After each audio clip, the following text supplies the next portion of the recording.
ناظرین، پاکستانی وزیراعظم عمران خان نے چند روز قبل انڈین وزیراعظم نریندر مودی کی جانب سے یوم پاکستان کے موقع پر دی ہوئی خط کا جواب دیا، جس میں انہوں نے تنازع کشمیر کے حل کی اہمیت پر زور دیا۔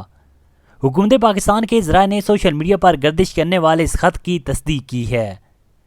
29 مارچ کو لکھے گئے اس خط میں وزیراعظم عمران خان نے انڈین وزیراعظم کے خط کا شکریہ ادا کیا اور کہا کہ پاکستانی عوام بھی انڈیا سمیت تمام پڑوسیوں کے ساتھ پرامن اور باہمی تعاون پر مبنی تعلقات چاہتے ہیں۔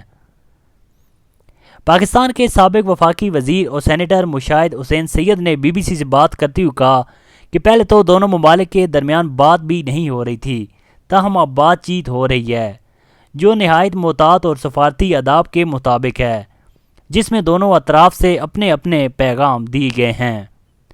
سابق سیکرٹری خارجہ اعزاز احمد چودھری نے بھی خطوط کے اس تبادلے کو خوش آئند قرار دیا، تاہم انہوں نے کہا کہ کسی بھی مذاکرات میں پیش رفت صرف تب ہوتی ہے جب دونوں فریق ایک دوسرے کے بنیادی خدشات پر توجہ دیں۔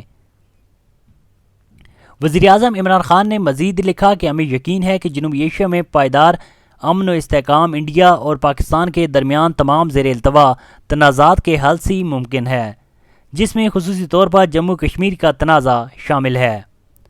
انہوں نے اس خط میں کووڈ-19 کی عالمی وبا کے خلاف انڈیا کے لوگوں کی کوششوں کے لیے بھی نیک تمناؤں کا اظہار کیا۔ ناظرین، اس ویڈیو کے بارے میں آپ کی کیا رائے ہے؟ کمنٹ میں آپ بھی اپنی رائے کا اظہار کر سکتے ہیں۔